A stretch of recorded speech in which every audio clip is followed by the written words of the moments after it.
Thanks, everyone. I'm pleased to have Oliver with us tonight. I've gotten to know Oliver by taking some of his advanced stylizing classes on, it started out not being online and started back in February, and then we had to do everything online. And anyway, it's been a real pleasure to get to know Oliver, and the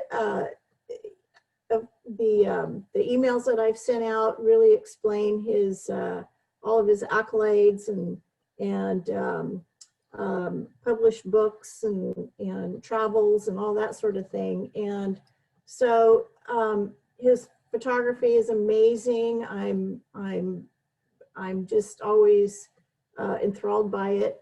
And anyway, it's a real pleasure to have Oliver here with us tonight. And thank you for doing this, Oliver. Awesome. Thanks, Jen. Thanks for the kind words. So maybe a little bit of house cleaning front. I'm sure that all you guys have done Zoom meetings before. So I think what would be great is if you mute yourself so it's going to be much easier to keep kind of the chat clean. If you feel that suddenly the video is going in and out, you might actually stop the video for a little bit there. And then what we will do is there's a chat. The way you can find the chat, it's at the bottom of your screen. And then I will monitor the chat too, and then put your questions there, right? So what we're going to do is you put your questions there. I will go per section. I have about 5 sections, I think. And maybe at the end of each section, we can talk a little bit about if you have any question at that point there. So we don't have to wait all the way to the very end. So again, place your question in the chat so we don't forget your question. And I am going to start the presentation there. All right. So let's see if I do share. And then I'm going to do this guy. Okay, so let's see right there. So we should have, oh, by the way, on the right-hand side of your screen, if you want a little larger screen, you can always use just speaker's view there, or just minimize. Should be at the top right of your screen there. So I'm going to make sure that there is still some people just coming in now, and then make sure I can admit them. And then I'm going to show the chat, and then here we are. All right, welcome everybody. So as Jan mentioned, my name is Oliver Klink. I am based in Los Gatos, California. I've been a professional photographer for over 15 years. So what does it mean to be a professional photographer, especially these days there, is to make a living with photography. I do 2 things. I teach workshop, and then you can look at all my workshop at Incredible Travel Photos. I keep workshops that are either very technical, very creative, or that take you to locations that are pretty unique around the world there. I was really known for traveling in Asia. My last trip was actually on February 15. I came back on February 15, came back from Thailand, where we photograph elephants in different settings. And then since then, I've been home, and I've been actually glad to be home. It has enabled me to be creative with some of the projects there. So if you go on my website, like what Jan mentioned, the stylizing workshop is something that propels your creativity with images if you want to go in a different direction.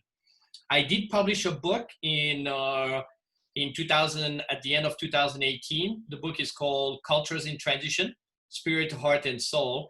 The book won 9 awards, was published by True North Edition. True North Edition, is a company based in Bellingham, Washington. So some of you might know the 2 owners of True North Edition, Gear and Kate Yordle. So you can find more information about Cultures in Transition at actually that same URL, Cultures in Transition. Is what came out with the book is a traveling exhibit. The traveling exhibit has traveled to about 12 locations since 2019, early 2019. So I was very, very fortunate that the show was booked constantly from January 2019 all the way until March, and that pretty much when everything came to a screeching halt with the pandemic. But the good news is, in January 2021, I do have a solo show, Culture in Transition, at the Viewpoint Arts Center in Sacramento.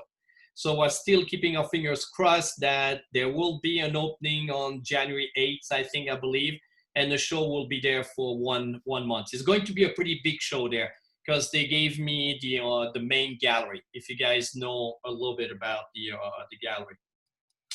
So, but what about digital asset management? So I am an engineer at the base. I studied engineering and photography. The last degree I got was master in physics. So data is not something that really scare me. But to give you some ideas, at one point when I was working for a data management company, we're managing the entire data for the telco in Spain. And they were requesting about 10 terabytes of data for the entire telco of Spain. And then right now at my house, I manage 200 terabytes. So if you can imagine there, right, is most of the little drive that you have there, it's probably maybe 4 or 5 terabytes or 8 terabytes, depending on what you have. If I would have all those little bunch of little drive there, I would have probably at least about 20 to 30 or 40 drive that would be just lying around. So how do you deal with so much data? So the first thing is I do have a catalog. So my choice for catalog is Lightroom, a really great catalog. I have over a million and a half images in my catalog. So that's not something you should be worried about in terms of the efficiency of your catalog. And then in terms of the storage, is I have, you can imagine, is almost 3 cylinders, right? One, I have primary storage, where I put all my information in there, all my data, all my images, everything that is related to photography.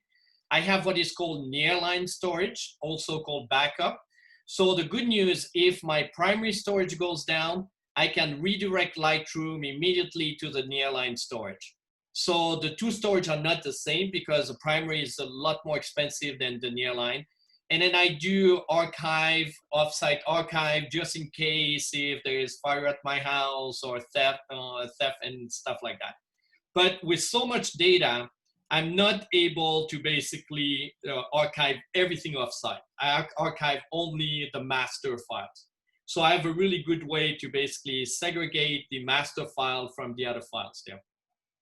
I do not do cloud storage because I have too much amount of data. So for some people that want an archive, the cloud storage could really be an option, but in my case, it's not.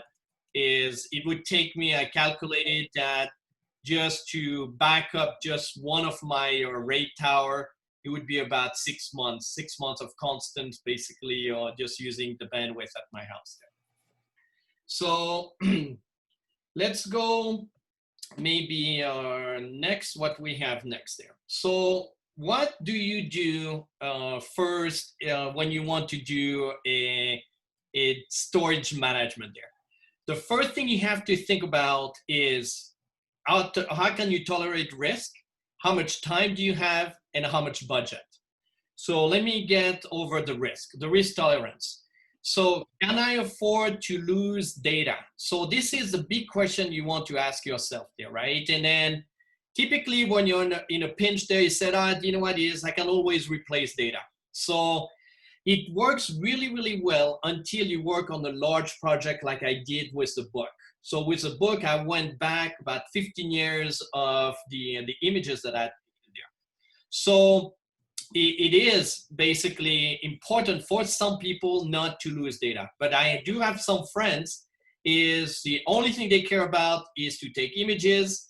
And then if they lose everything, they said, that's okay. Is basically, I will retake those images, or basically I don't mind them. So how long can my data be unavailable? So you're all part of that camera club. You do have meeting on a regular basis there. You probably have to submit your images to your club at a certain time. And then guess what? It always happened that your computer goes down, your storage goes down at the wrong time, right? It used to be, we used to say that the dog ate my paper or something like that. But these days is how long can you afford to have your basically data unavailable? And then this is basically the, if you look at, we always complain when Google is off or Yahoo or those big companies are off for a few minutes. For them to just basically be online all the time, it's really, really expensive. And even those companies cannot be online all the time. So what we have next is time allocation. Is my data organized? And that's a big thing that I notice when I work with the workshop participant, right? They come and are all excited about doing a data consolidation. But is the big portion is how is your data, what is the status of the data at the what it is now? Is you have data replicated 10 times, 15 times on drive, on other drive, and how long is going to take you to basically organize this data? So is my current data structure slowing me down? So I feel myself there, when I want to post-process my images, I'd rather get directly into post-processing instead of spending half an hour to look for the file that I do want to post-process. So if you're well organized, not only the data structure is there, but you have less frustration and you can spend more time. It's always here said, I do not have time to basically post-process my data. If you can process right from the first minute, I think you're going to save a lot of frustration. And will I commit time to organize my data? There is that saying, garbage in, garbage out. Data management is not just taking your 20 drive that you have and then putting them into a consolidated storage there. There's a lot more involved than that. And a budget now, right? So if I have the budget, is how will my data grow in the near, mid, and then long term? So you're already in a pinch right now. And then the thing is, what you're going to do is you're going to have to spend a little bit of money to basically consolidate your data. But you don't want to find yourself in the same situation 6 months down the road. So how can you plan for basically the future?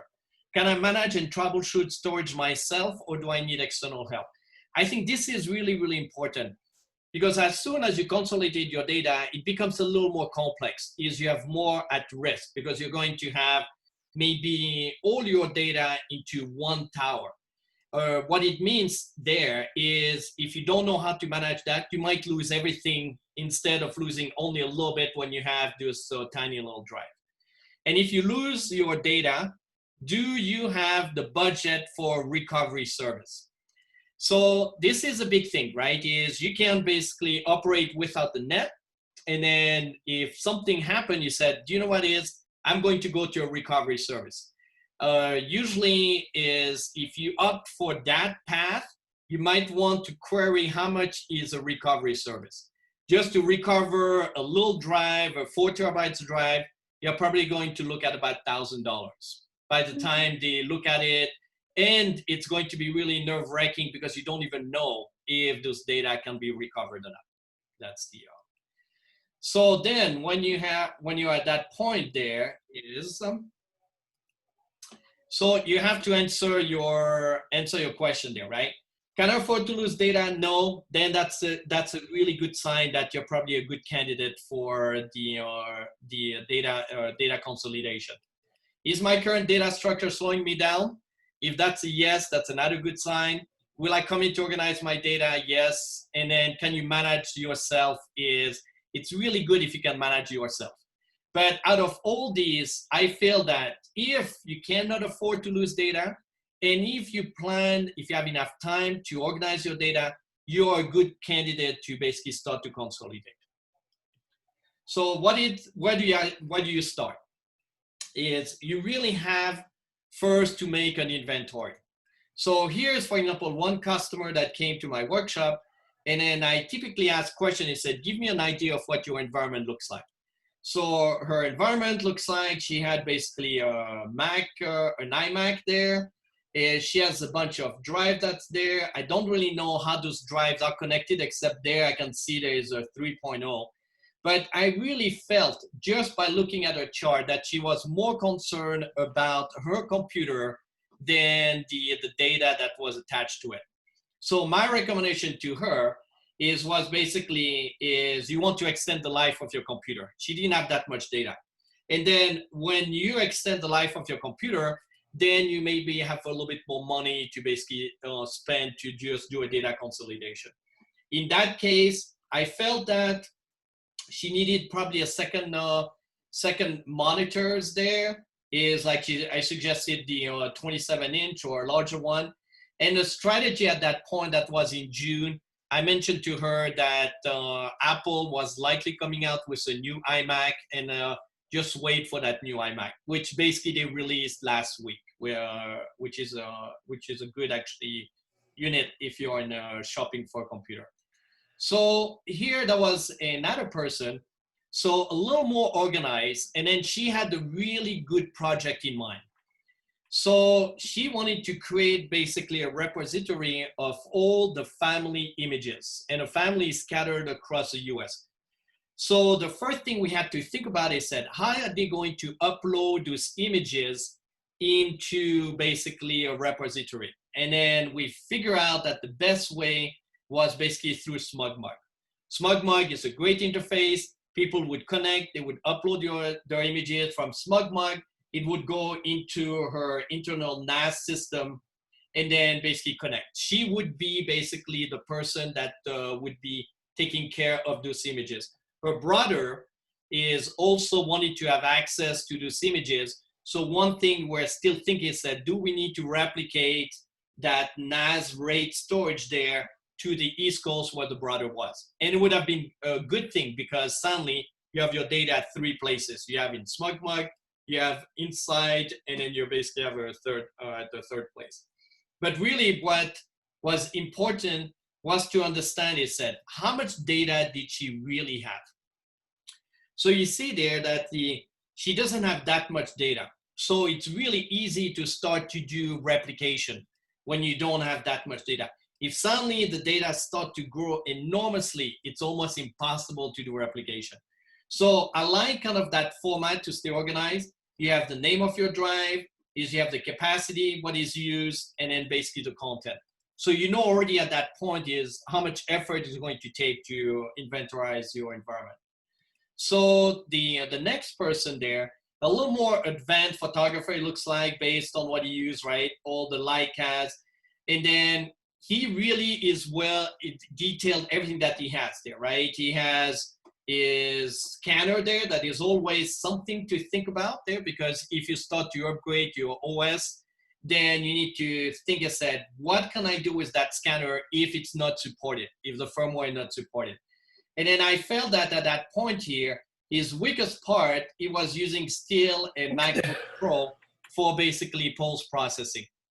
So the idea is you always want to recycle. When you do basically a data consolidation is how can you recycle?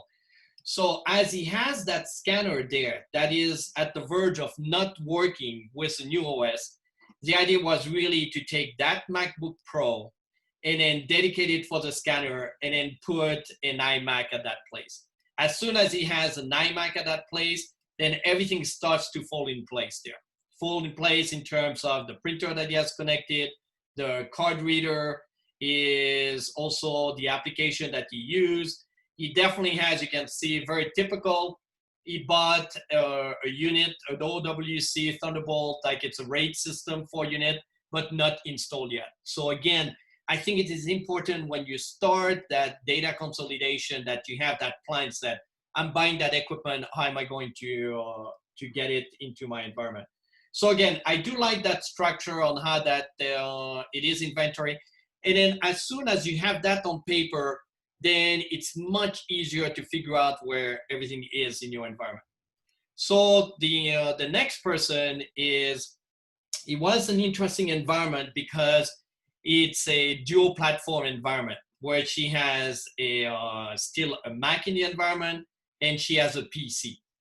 So when I looked at the storage that she has a NAS there. So it's network attached storage. Network attached storage is really used in the PC world because you don't have an easy way to share basic information with PC as easy as it is on a Mac. But she had basically a MacBook Air that was kind of really tiny that was running an entire studio. So the entire studio, she had two locations. She had her home, and then she works in her studio, and then she works mobile when she goes on vacation. So at her home, I thought that she had a really good environment with basically a big power, a big PC, 40 terabytes of NAS, but she didn't really have much basically backup. All the backup were done on basically small drives. So what do you do in that situation there? So that situation was, I said, you know what is, I think your Mac is basically hindering your workflow here. So was to basically put a new PC. So if she puts a new PC at home, she put the PC that she had at her studio, and then they all leverage that NAS over the cloud on one side and then directly attach when she's at home. So when you have that environment there, there's only one thing that is at risk, and that's basically the data. So if she's in a studio, the way she has to reach her data, it's over the internet, get to her home, and then basically access that data. That link could be really, really slow. Is if she works in her studio a lot more than she works at home, we could have basically put that unit in a studio, but then after that, there is a theft issues. So really the best way in that case was to replicate that backup and put another one at the studio. So suddenly what you have full redundancy. You have one set of data at the studio, replicate that at home. And what you do when you start, you put the two units next to each other, replicate them, and after over the air is not that bad to replicate the storage. So again, a great organization in terms of the way you can look at how data can be really consolidated. But typically, that's where most of us are. Is we are at home, we have basically either a laptop or a desktop computer, and we have a bunch of drives. We have a bunch of drives. Here, it's kind of organized there because I can see some drives are per year, the year that she put the images there, right? So she has a drive here from 2013, 16 to 18. And then the only thing that was missing there, but I can see it here, is how much of all those drive is actually used and how much data is duplicated. Because the thing is, when you're in that environment and you're worried of losing data, you start to back up your drive and you don't remember that you back up. So your data might be at 2-3 different locations. And really what happened is, if you are not organized and have kind of a master drive, you remember that you worked on a file, you go to that drive and it said, I cannot find that file. And then after you have to go to all the drive and try to see if you can find those files there. And then from a travel perspective, that's typically a laptop, and then you have one drive connected to it. You basically save your data on that drive there. So from a consolidation perspective there, right? So now that you have done the inventory, what do you need to do? I think you need to look at your computer. So what you want on your computer is you always want more speed. The speed is always what people complain about. The speed is going to be based, number one, on the amount of memory that you have in your computer.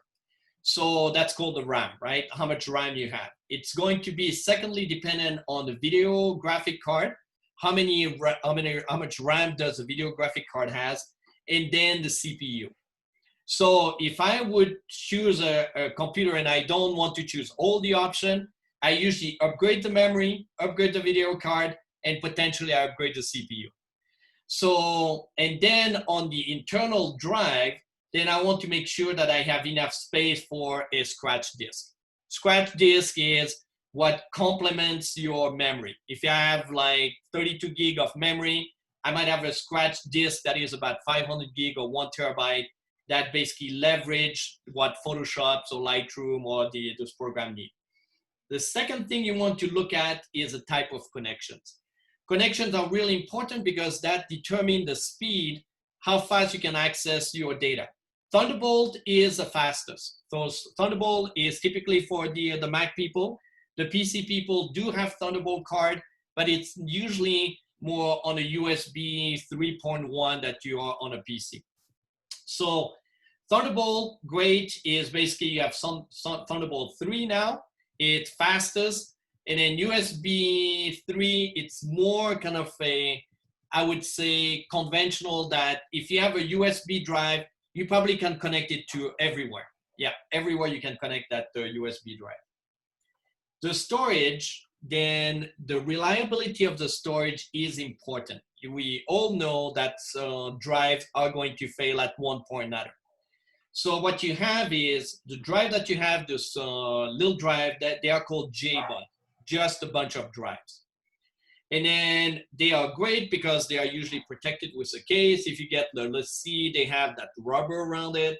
But if you drop those drive, everything that is in there could be totally lost. And then that's when you go into this data recovery. What also those JBOD have is they have connectors, and the connectors can be really flimsy, and then those connectors could break too. A RAID is, a RAID system is, you can imagine it's a tower where you have a certain number of bays to put drives in there, and then those drives are interrelated. So if one drive fails, you can pull that drives out, put the new drives in, and then the system knows basically to rebuild your data. So there's different type of RAID, from RAID 0. So the RAID 0 is, you have a bunch of drive that is in a tower. And then if one drive fails, then you're doomed. RAID 1 is basically one drive is duplicated exactly on another drive. It's a one-to-one replication. What is more common is a RAID 5. So RAID 5, if you have 4 drives, one drive is used to basically build pattern. So what happens is if one of the 4 drives fails, then you put the new drives in and it rebuilds the pattern. The challenge is with a RAID 5, if 2 drives fail at the same time, then you are doomed again. So you have to go to RAID 6. So RAID 6 would be basically you have the pattern saved on 2 drives. So now imagine if I have a RAID system that is 4 bays, 10 terabytes each, 40 terabytes. So one drive, 10 terabytes, is used just to save this pattern. And then is, if I want to have a RAID 6, then I need to dedicate 20 terabytes to basically just save this pattern. So something to think about on the system, but RAID 5 is typically what is recommended. So then the connection with the storage, same thing, is going to match what you have with your computer, Thunderbolt or basically USB. Most of the RAID units are either Thunderbolt or they are basically USB. They don't do really both, because if you go Thunderbolt, it's so fast that you will never use a USB. It's really important, I would say these days, to be at USB 3, 3.1. If you still have drives that are USB 2, and then you said, well, I need to buy a new drive, but my computer up here, it's USB 2, I would recommend to buy USB 3 because it's downwards compatible. And then the disk density, so is this, the disks are basically platters. So imagine is you have a little platter that spins really, really fast. And then what happened is initially the reason we had only 2 terabytes drive that were costing an arm and a leg, because the technology to just get the platter spinning were really big. Now we're getting into nanotechnology where you have drives that are more dense in those little boxes. So I do recommend the newer technology starts at 5, 6 terabytes. So you don't want to buy anything that are down in the 4 terabytes or lower than that. And then what you have after the storage, let me see, where's my mouse now? There. Then after you have the software. So now you have your computer that is set, you have your storage that is set, is how you're going to make sure that it's hands-free. So you have backup, basically you need a backup software. For the PC people, is likely going to be a Cronus or GoodSync. And then for the Mac people, I do recommend either ChronoSync or the GoodSync. And then what do the software do? You basically program them and you set backup every night at a specific time to a different set of storage. It backs up automatically. It comes back with error if there is error. And then the agent is basically what scheduled the time. So the thing is, you set up and everything is working. And then after that, you never check because that you're too busy doing other things. And suddenly you said, oh my God, I lost the file. You go back to those backups and the file is not there because somehow you basically forget to look at that error message there, right? So even if you have software that are fully automated, you have to check once in a while to protect yourself. And then recycling. Now, you remember like I had that chart with so many little bunch of drives there. So can you turn those JBOD, what's called this, just bunch of disks, and then use them? So I use them myself for archiving. So I would just archive it at a point of time. I use all my drives, and I said afterwards is I place them in a box, I label them, and then I put them at a friend's house. So just in case if something happened, I might have access to the data there. Redundancy, computer. So you're not going to buy two big computers there, right? It's kind of unreasonable. But what you can think about is that your traveling laptop become your home emergency or laptop. But now you have to look really at those connections there, right? What type of connection did you have on your laptop? If your storage is a Thunderbolt, then your laptop better has a Thunderbolt connectors. Otherwise, you're not going to be able to use.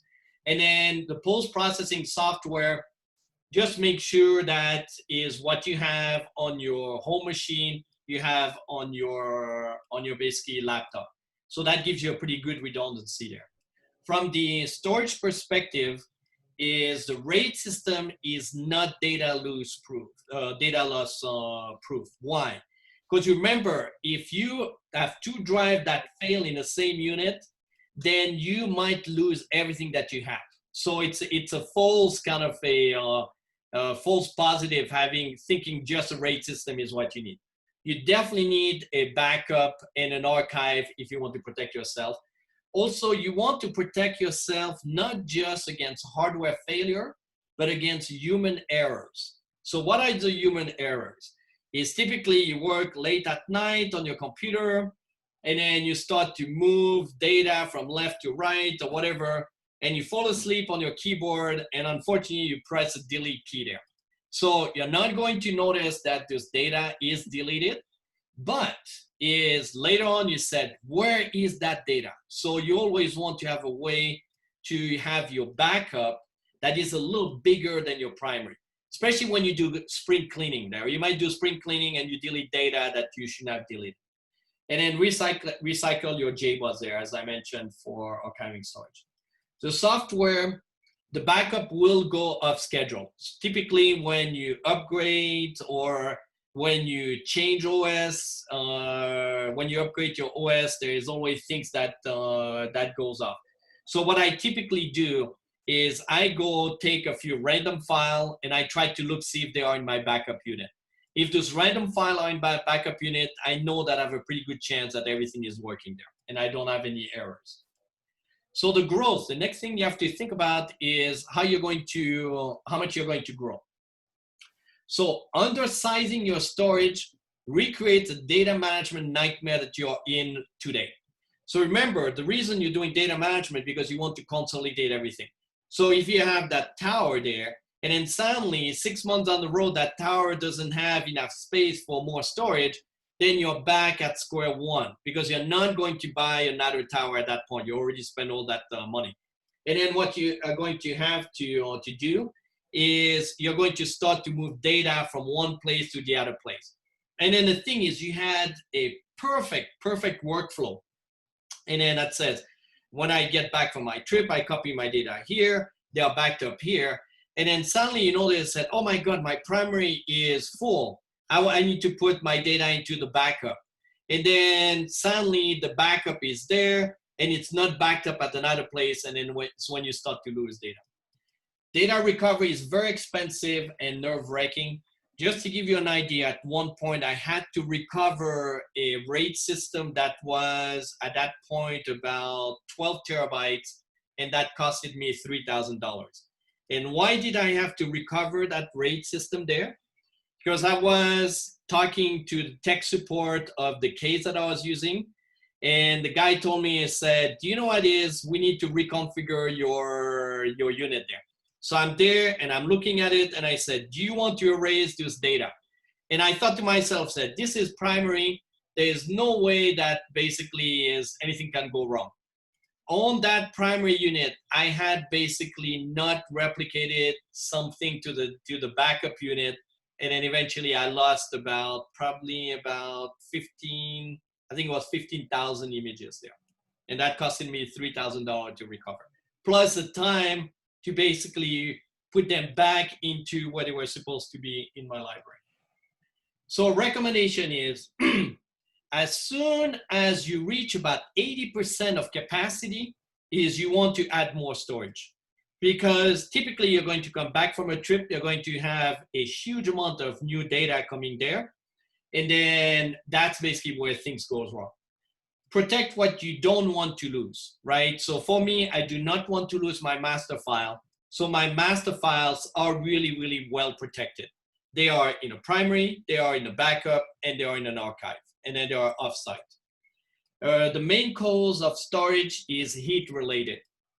So especially when you have those towers or you stack your drives on stack on the top of each other, there's not that much ventilation.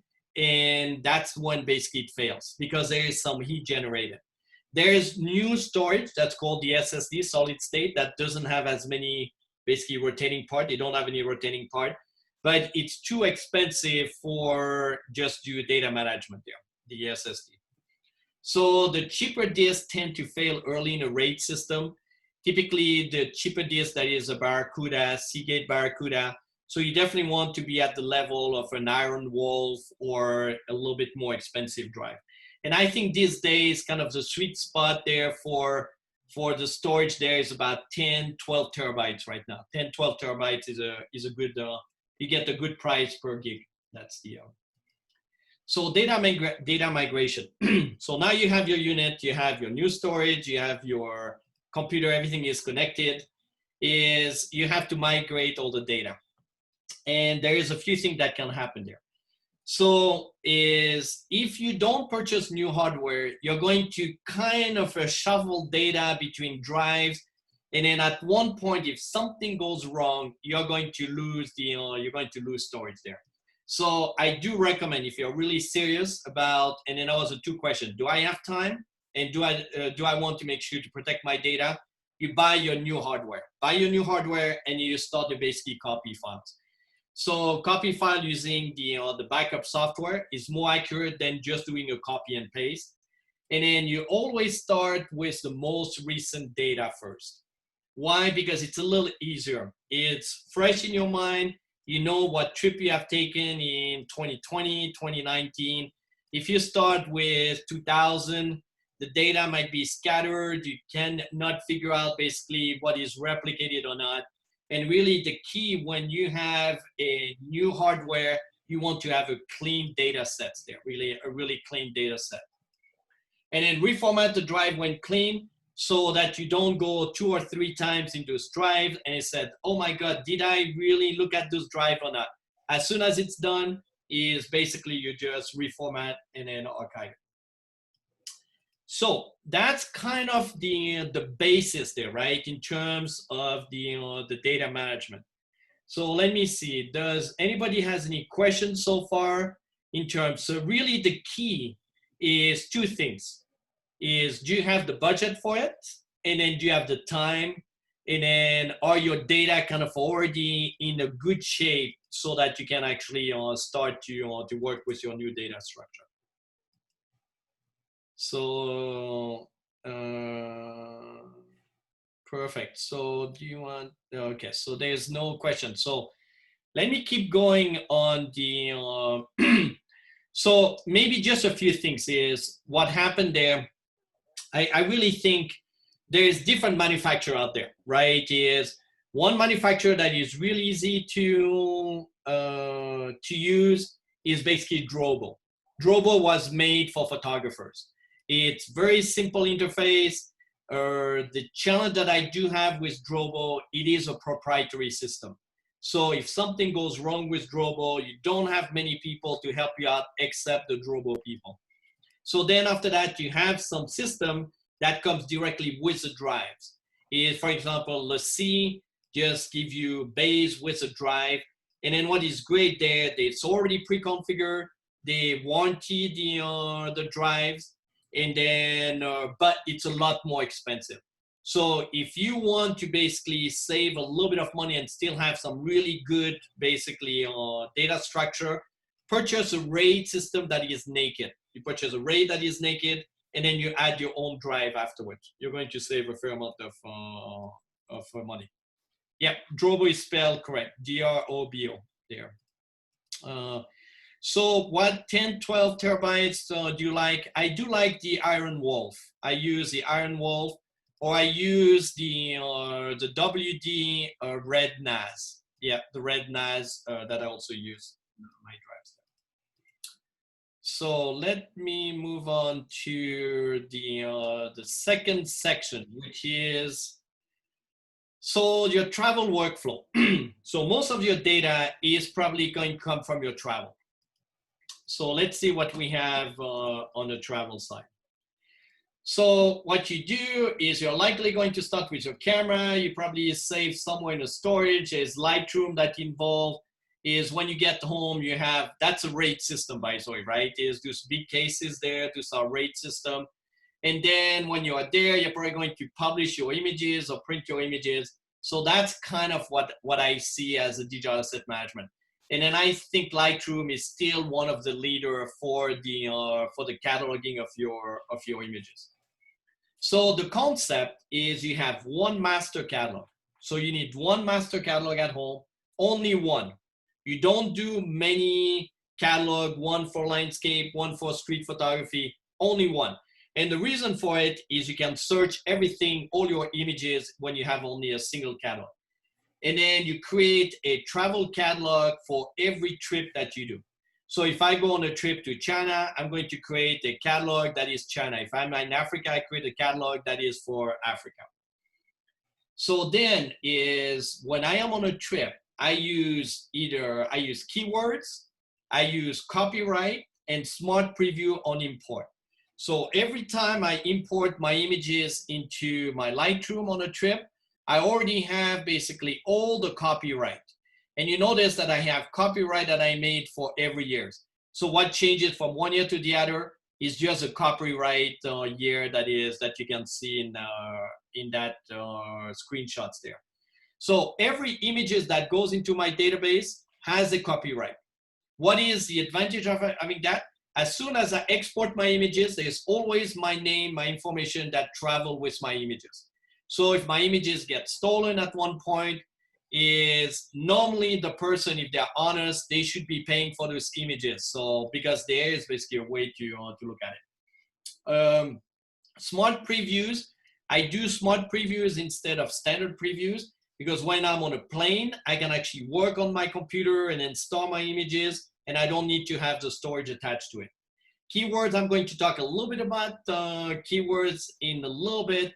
And it's going to depend on how you want to structure your database. If you are more folder-based or keywords-based. But if you are keywords-based, you need to spend really a good amount of time right at the onset to have really good keywords in your database there. So then after that, you label your images on the road. So label your images, you can star, you can put color on your images, and then you create collection. So typically what I do, I create smart collection. So, and then the smart collection are going to be based on keywords and then on star. That said, do you know what is at the end of every day or at the end of the trip, I want to know what are my best images so I can create that, that smart collection. And then what do I do basically every night when I travel is I download the memory cards, but I do use ChronoSync. I do not use Lightroom to download my memory card. So ChronoSync is basically my memory card is attached to the computer, is my card reader, and I copy those images into my drive, into my external drive. So when that is done, then I import into Lightroom. But they're already on my drive before I import them. So I don't import them from my memory card. Then after every night, I do a backup. I use ChronoSync again, and then I reformat my card, and I'm ready to go for the next day. So what equipment do I use for that purpose? I have one laptop where I have my travel catalog on the laptop. I have two drives, typically 5 terabytes, or these days I'm using 5 terabytes drive that are similar. I label my drives, primary and backup. There's other ways now to differentiate your drive. There's colors that you can do. There's drive that have different colors, so you would know that your primary drive always a certain color, and then your backup a different color. So what do I have on my primary drive? I have all my images. I have a backup of the Lightroom catalog. I back up every night the Lightroom catalog to the primary. And then through ChronoSync, that primary is replicated to the backup. So at the end of the trip is basically I export my catalog and then I save it on the primary drive. So I have an exported catalog on a primary drive, which will become really helpful when I get home, because then that's what I'm going to explain next. One thing that you might consider too is a time machine drive. So what you do, if your laptop for some reason basically busts on you, is if you have a time machine drive, you might be able to recover it. So, or if your laptop totally has a hardware failure, like you dropped it and you're still in the city, you might be able to purchase a new laptop right there and then use your time machine to rebuild your laptop and then practice. So at the end of the trip is I import my iPhone pictures into my Lightroom. I always like to connect my iPhone images because I took them for a reason. So I connect my iPhone to my Lightroom catalog and then I import all the images. So really, really simple there, right? And then when I'm all done with the import, I export as a catalog to my primary drive and I do a final backup.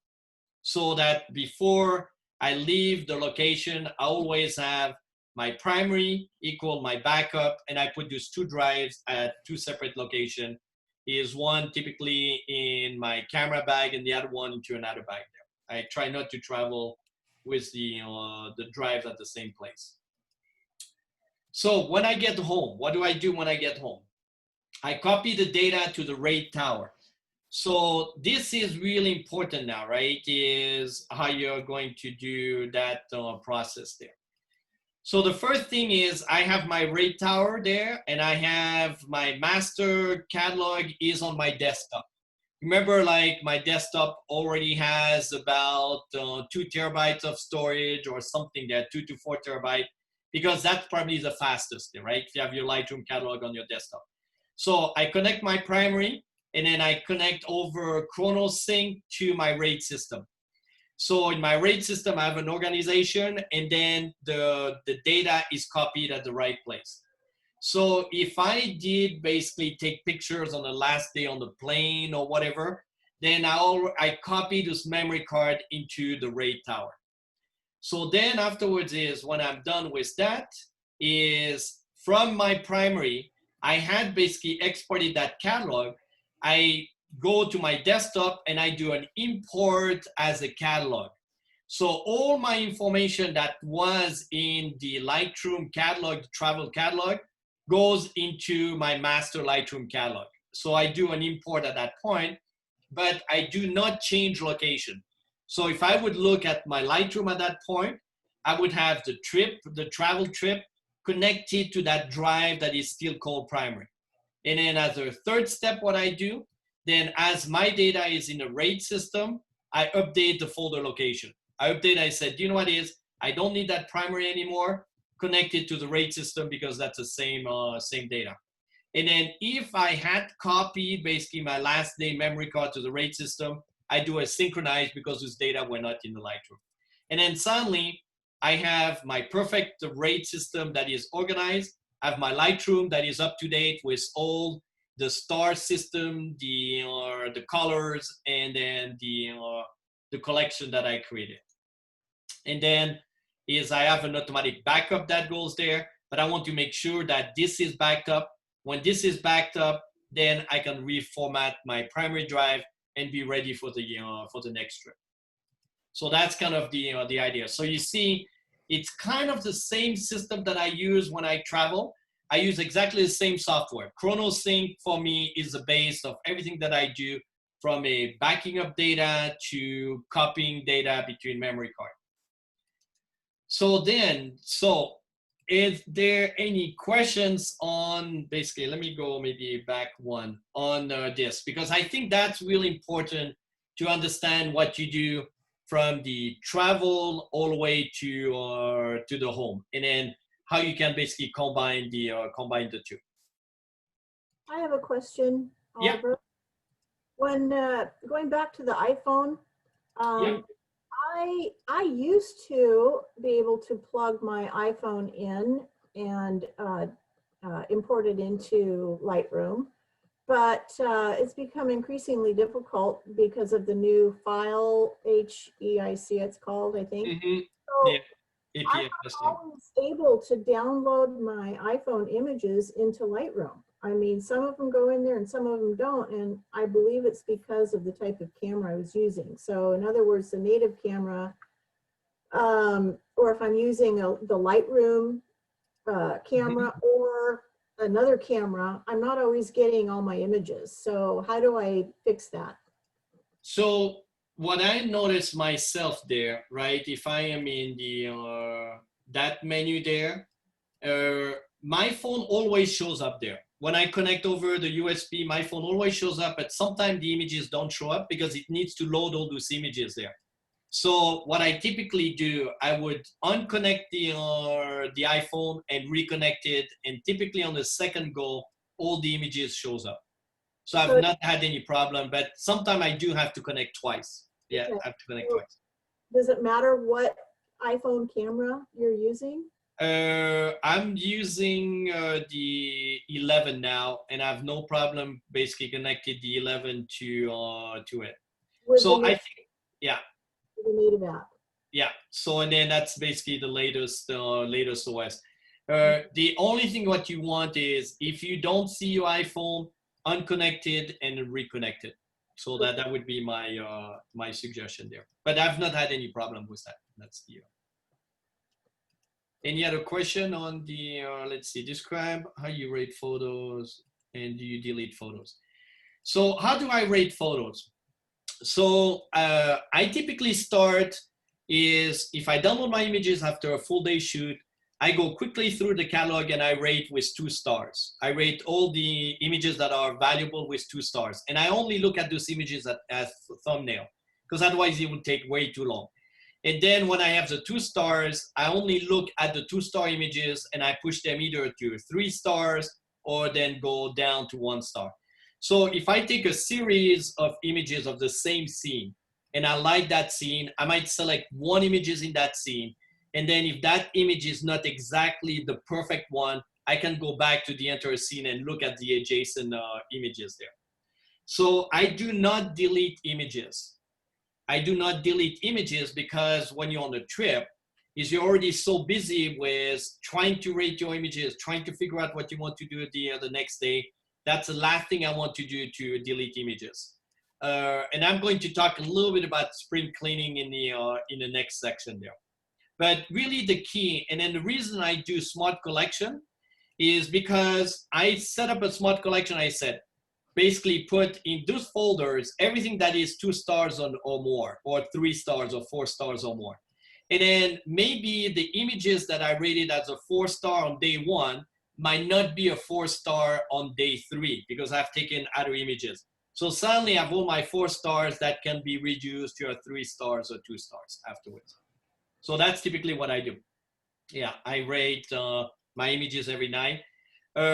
Is the color, I typically use the color is for more advanced, is for printing or what I do usually with there. But the images, the quality of the images is ranked by star, and then how I use the images is by color. Any other question on the workflow there? All right, so we're going to move on to the data structure. So data structure is really, really important. So now you have basically 2 ways to organize your data. It's either by keyword or by folder. Is the either keywords or folder. So I'm going to give you the example there, right? Is the if you do keywords, you don't really need to be organized, but you need to put the keywords, the right keywords on the right images. If you do by folder, is you have the old system of the file cabinet. If I go into my file cabinet, I'm going to know what folder is where. And then if I want to change basically that file cabinet, it's very easy to grab this folder and then put it into a different file cabinet. So a combination of both is probably what you need to look for. But having only keywords might also be catalog dependent, because if you go to a different catalog, let's assume that you want to move to basically Capture One catalog, all your keywords might not transport to the other one. The file naming convention, I think that's also important. So I do have basically all my images have a unique identifier.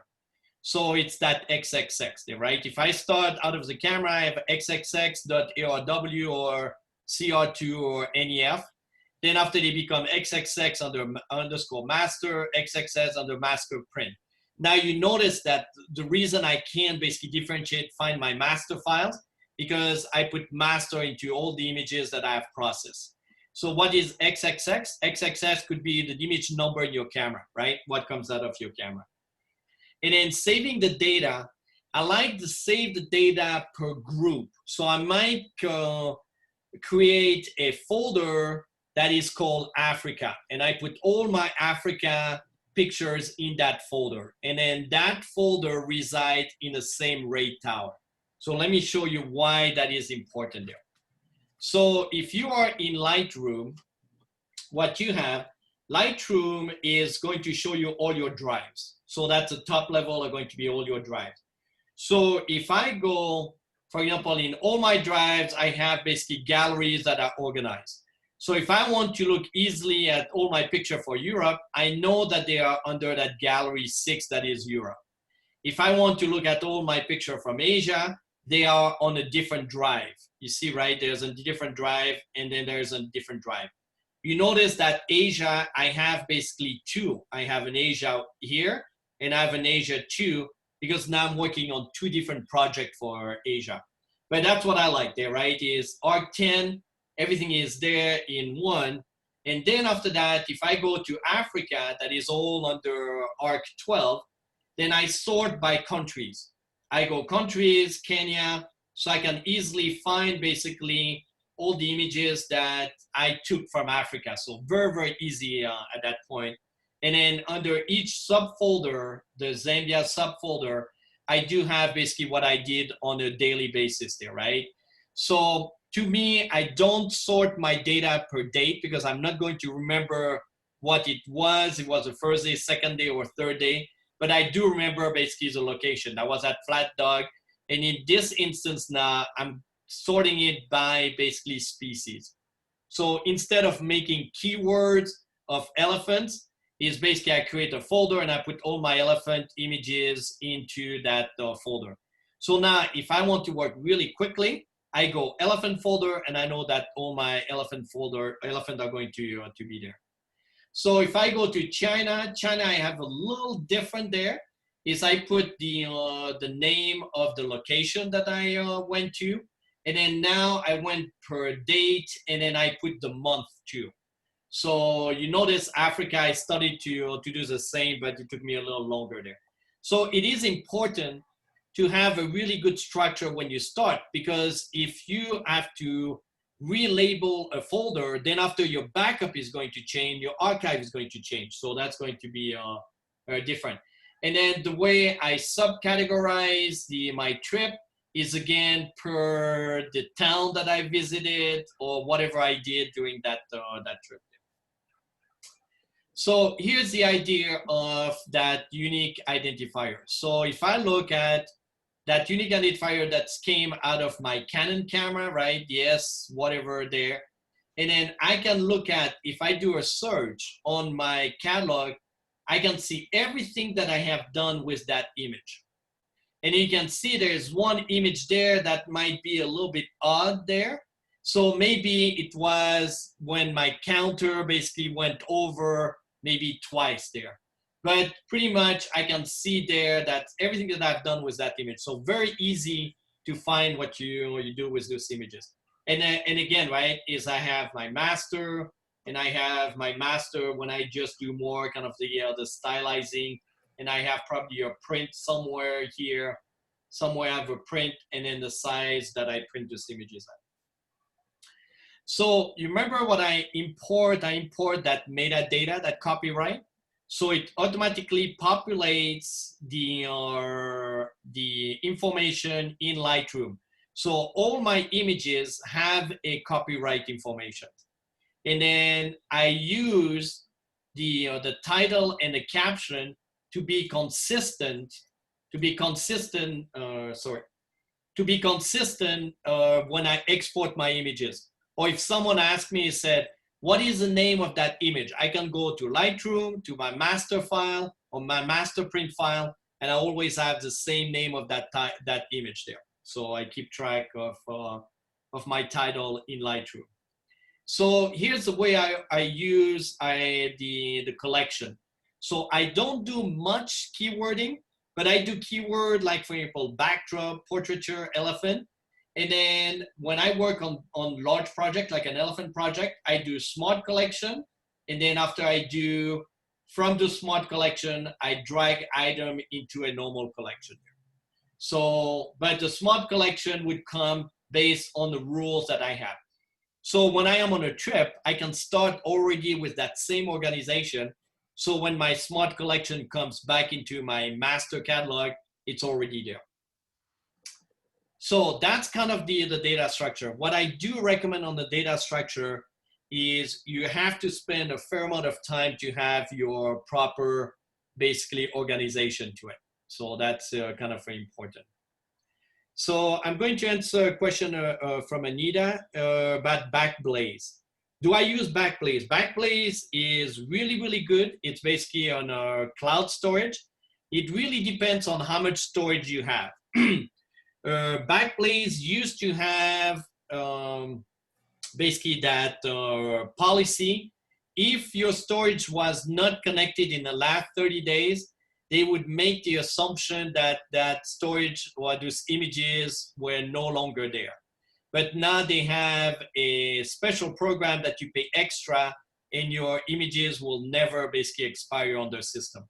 Again, as I explained with Backblaze for me, if I would do Backblaze, I would not be able to watch Netflix or anything at my house for probably the next year, because it would take me about a year to back up to Backblaze. And I don't know any services that will allow you to go to the location, drop off your drive, and then they copy your data, and then after you bring your drives back home there. That's the so I just did a copy on a new drive, and I copied I think was 10 terabytes of data, and it took me right on my network 36 hours, just on my network 36 hours. So question on the data structure. I would highly suggest that write down exactly what you want to do. If you are more a keyword person, or if you're more I would say a folder. Folder is a little easier to transfer to other system. Is if you do keywords, you always have to worry about is the new system is going to be the same format for the keywords. All right, so let's move on to the pitfalls. So backup strategy. So you want a very clean backup strategy. Avoid unnecessary redundancy. It's no point to back up 2 or 3 or 4 times, and then because it becomes a nightmare to manage. But what you really have to do is envision recovering data under stress. If you are there and you have to deliver your images to your club, can you recover those data? And it's going to happen only if you basically practice. Spring cleaning, why delete files and when? So I personally don't delete many files, and the reason for it is because I never know how my post-processing skills are improving and software improving. Maybe some images that were a little bit out of focus there might be helpful for other projects. What I do delete is the picture of my foot or the black picture in my camera bag or something like that. That's typically what I would delete. But I try to avoid image duplication, because if you have image duplication, then you do not know where they are, and it's a lot of wasted time there, right? Let's see what we need to remember. Storage is cheap, labor is time consuming. Moving large amount of data is very painful. And remember, when you move data, you're going to move data on your primary, on your backup, and on your archive. So that's going to be very, very painful. Just changing name of your file or changing name on your folders there. Very, very painful. Drive will fail, so make sure you recycle them. So what I do on my traveling drive, I put the date when I purchased this drive. And then after a few years, when I feel, I said, you know what, this drive had been banged up a fair amount, I might use this drive for archive. I will use this drive for archive. A bunch of small drives are way too hard to manage. So imagine in your Lightroom that you have 30 drives connected. First of all, you're not going to have enough power to connect the 30 drives, and you're never going to know where things are. So you're going to have to keep connecting, disconnecting drives. RAID system is great, but make sure you have the protection. And then peace of mind, check your backup workflow regularly. So that's kind of the pitfall. I would say the biggest pitfall is undersizing your storage, and that 6 months later, you have to buy new storage and then you have to move data. That's kind of a little painful. So yeah, just plan for a fair amount of growth there. It's money well spent up front. Yeah, money well spent up front. So I'm going to keep on the final thoughts there. So organize. So the key is just get organized and stay organized. You really have to stay organized. If storage is cheap, compared to losing data. And then good digital asset management gives you more time to create and share images.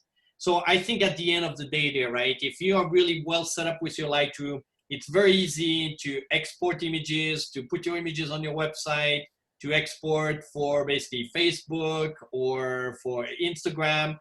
And then you can basically print your file, and then everything is really well consolidated. And then as Lightroom doesn't really allow duplicates, you know that the file that is there is your master file. And really the good news for people that do much larger file, now Lightroom allows PSB files, the large document format. That's So if you want to know more about, I just touched the surface of what data management is I do have a workshop that is coming up on August 29th. Is about traveling ready, so that I go into much more detail about the workflow on the travel. If you register pretty quickly, then you get the 2-for-1. And then if you're really interested into the full data management, which I just touched the surface today I do a workshop starting on August 20th, and it's 3 sessions. And really the big value of that workshop is you get 1 hour of basically private consulting, where I look at your information like what I showed you, right, is early on what people gave me. And then you get in-depth, we work on the live Lightroom. I show you my live Lightroom so you can get a really sense of what's happening. and then you get more case studies and then best practices. And then really, if you know that your storage really works and then people love it, is when your cat use that as basically his favorite place to hang out. Thank you very much. And then I'm going to take a few more questions there if you have a question. I have another question. Yep. So I see, is that your system right there? That picture, is that, how many Yep. RAID systems do you have? So the ARC10 there, that's 96 terabytes. So this 8-bay 96 terabytes. This one is another 80 terabytes. This one is 80 terabytes. And those units there, that was my old primary that I used for nearline. So Okay. those are also RAID system. And you can see here, M, it's my master RAID, where I save only my master images here. So I have two of this, one that is offsite and one that is at home, and I rotate them. So And then all of these devices, then you have one catalog for all these, is that Yeah. correct? I have one catalog. So Okay. basically, all my images are on these two RAID system, these two 8 bays. So they are there on the 8 bays. So my catalog is connected to there. You remember, like I showed ARC10, ARC11, ARC12, that's basically what my catalog is. Right. So if ARC10 fails, right? If this fails, then this is replicated over here. There's a portion of ARC10 that is here and then here. So then after that, I would go into my Lightroom. I said, go back to that basically backup drive, and it's exactly the same name. It's all my name are exactly the same here and then at the other place. Okay. I'm at a point myself where I've got to make a decision on, I have a Synology 4-bay. Yep. I have only 2 drives in there right now, and they're mirrored. Okay. Yep. So I don't know what to do, because I'm either thinking about getting a whole new RAID system and then you know, adding it into Lightroom, and you know, with one catalog, and or taking another. It's a 6 terabyte unit, and so. Yep. Buying 2 more drives and just mirroring those again. So I don't know whether to go with a RAID or to, you know, mirror this unit that I have now. So I really think you need to build an inventory and then try to look at how much data you really use, right? Try to look, remember that the chart that I made, that woman that made, and she looked at how much data you use, and then try to anticipate how much data you're going to use in the next year or next 2 years. So typically, if you buy a 2-bay, it is going to be a RAID 1. So you're going to have a mirror in that same drive. If the unit fails, then you lose everything. So it's not really backed up. It's only backed up for the drive there. If one drive, there's a hardware failures. So that's the first thing. If you do a 4-bays, then after you have more flexibility. I would probably recommend to start with a 4-bay. So what you do the 4-bay, like I have an 8-bay there, and then the one that you currently have, that 2-bay, you use them as a backup. So always try to reuse what you're currently using now, right? You buy your 4-bay, is probably OWC is actually a good place to buy your 4-bays now, and then use your existing drive to just basically do backup. And then your little bunch of drive that you use for travel, use that for archiving, and you put that offsite. Okay. So you wouldn't go to, well, I don't know. I'm just wondering, because the thing is, the drives that I need to buy for this are going to be older ones. In fact, the ones I have in there now have been discontinued.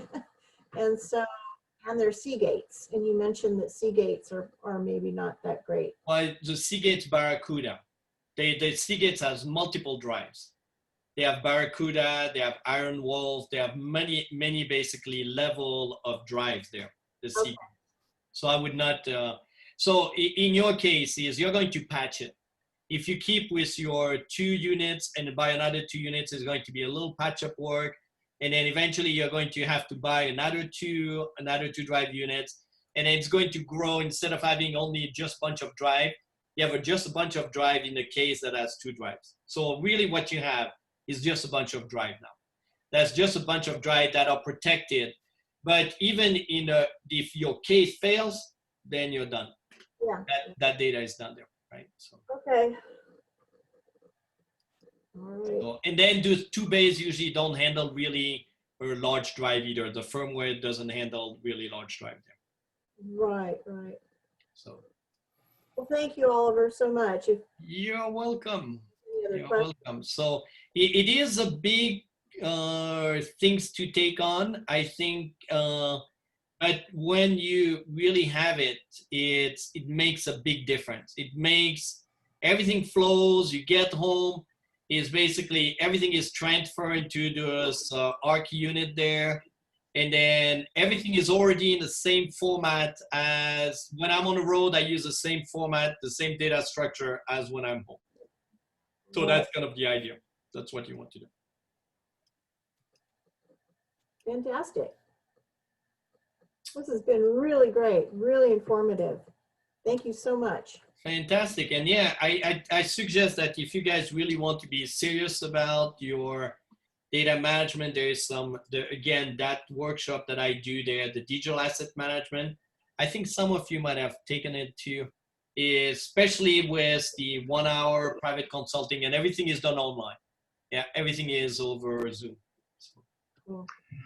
Yeah, I have a quick question. On the small portable drives, is it the LaCie that you like as a good recommendation?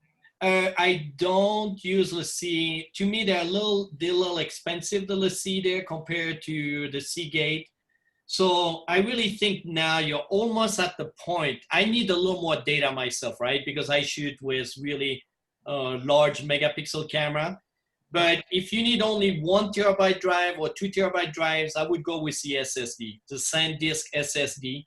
You get the 2 terabytes now for $279, and you buy 2 of them, you almost guarantee that drive is never going to fail.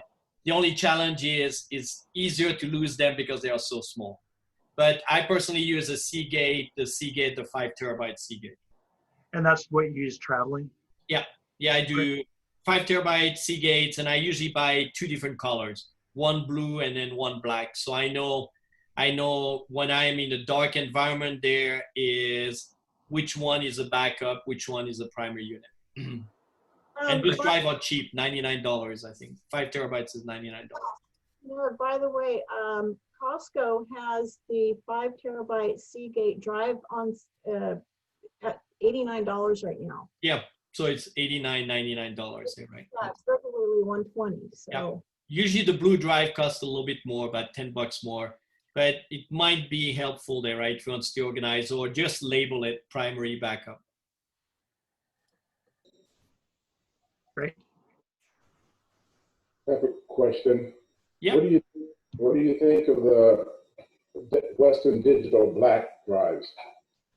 Yeah, the WD black drive are really good too. Yeah, those are really good. I use a WD for NAS. I use a red drive. So the red drive are really, really good. They are a little slower than the other one. It's usually a 5,200 RPM there versus a 7,200 RPM. But really what you want in this RAID system is drive that are basically designed for heat, because there's a lot of heat in those cases there.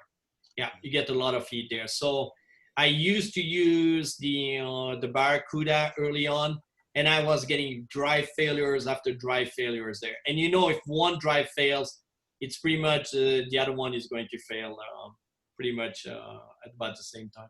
Oliver? Thank Yep. you. When you have your laptop as a travel thing, do you export your keywords from your master catalog and import them into your laptop so that you've already got the keyword organization that you want, or do you just start over from scratch? Yeah, I think it's what you want to do is create an empty catalog. You create an empty catalog with the best configuration that you want, right? In your Lightroom, with all your keywords, with your heading, with your name and all that stuff. And then what you do is on each trip, you basically duplicate that catalog. So you have one that is called a travel master catalog with all your keywords in there. And then when I go to China, I duplicate that catalog and then just rename it China. So I don't have to start from scratch there, right? So my catalog is already organized the way I want it. Well, what I see is that, you know, you end up adding some keywords and whatever. So Yeah. it's easy to just export your keywords and then import them into the travel catalog. Yeah. So that's definitely what you want to do, right? Is you export, you put it into an Excel spreadsheet, and you can rearrange your keyword in an Excel spreadsheet, and then after re-import them. But really the key, create a master travel, and that's really a good starting point. That would be a good starting point.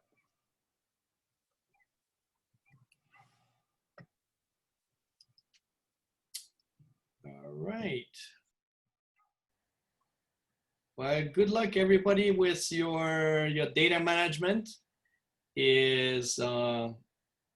I think it might be a good time this year to do data management. That's Definitely.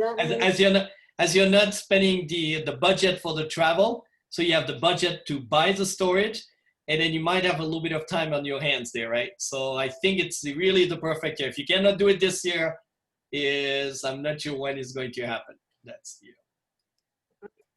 I agree. And in the workshop, I talk a lot more about interconnectivity with your catalog with outside services too, so which is important too. Very good. All right. Thank you, everybody.